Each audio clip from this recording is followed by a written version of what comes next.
Oke, next lagi. Oke, jadi apa sih tujuan keuangan? Nah, jadi kita ngebagi tujuan keuangan ini berdasarkan jangka waktunya.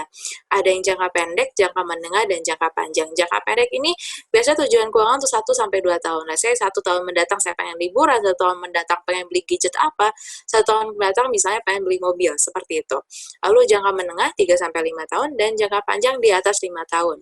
Nah, biasanya saat kita menentukan tujuan keuangan itu, kita harus mengetahui jumlah rupiah yang ingin teman-teman capai. Ini kebanyakan orang-orang tidak men-set goals ini. Jadi misalnya, oke tahun depan gue mau liburan. Terus liburannya mau kemana? Oke, selalu banyak yang nanya berapa persen sih harus kita alokasikan untuk liburan. Baik lagi, liburannya mau kemana? Kalau misalnya saya mau liburan ke Korea, oh dia liburannya cukup kok ke Bali aja. Itu aja dari set goals-nya udah beda. Korea sama Bali itu pasti uangnya beda. Saya di Korea, oh saya mau seminggu, di Bali, oh saya mau 2 minggu. Itu juga pasti akan beda. Jadi penting untuk menentukan jumlah rupiah sebenarnya saya butuh berapa sih budgeting untuk mencapai tujuan keuangan ini. Jadi itu, jadi bikin tujuan keuangan harus detail, berapa lama lagi kita butuhnya berapa, harus sedetail itu. Oke, nextnya.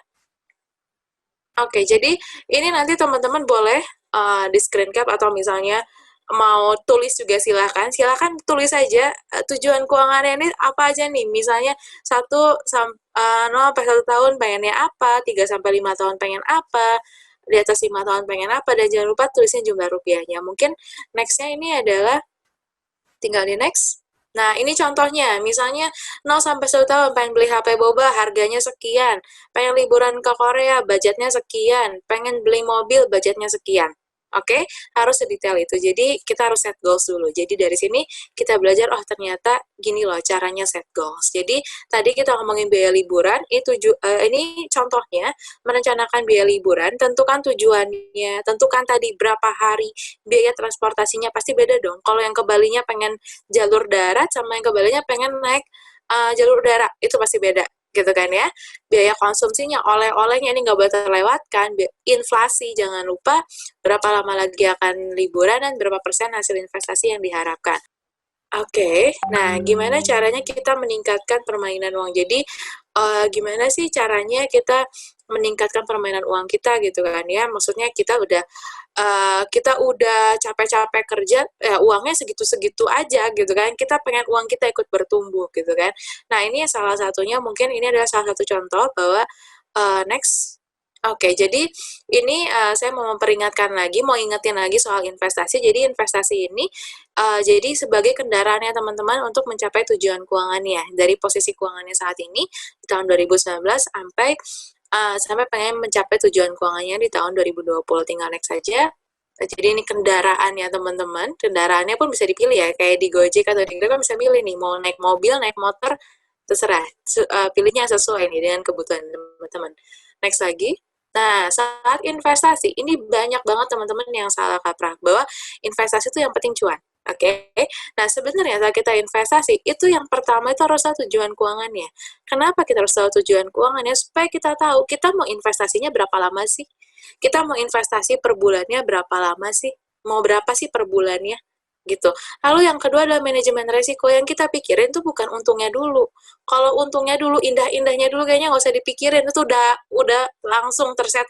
Oke, indahnya akan seperti ini. Yang harus kita pikirin adalah kalau rugi, apa yang harus kita lakukan? Oke, jadi itu yang harus kita belajar. Kalau rugi, ini saya harus apa? Gimana caranya saya mendiversifikasikan resikonya? Kayak gitu, gimana sih caranya?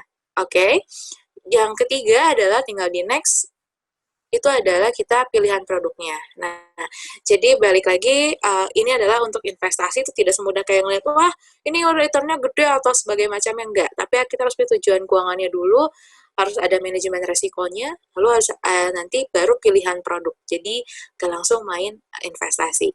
Jadi kurang lebih seperti ini untuk investasi kita udah punya plannya dan pilihan kendaraannya itu next aja. Itu saya bagi berdasarkan risk and returnnya. Semakin besar returnnya pasti resikonya juga semakin tinggi. Mungkin yang paling rendah itu ada tabungan, deposito, ada obligasi pemerintah, lalu yang moderat, ini returnnya lebih besar juga, ada reksadana campur, reksadana pendapatan tetap, reksadana pasar uang, sama ada obligasi perusahaan, lalu Kalau yang returnnya paling besar itu ada saham dan reksadana saham, tapi resikonya juga tinggi. Oke, ini kurang lebih pilihan kendaraannya.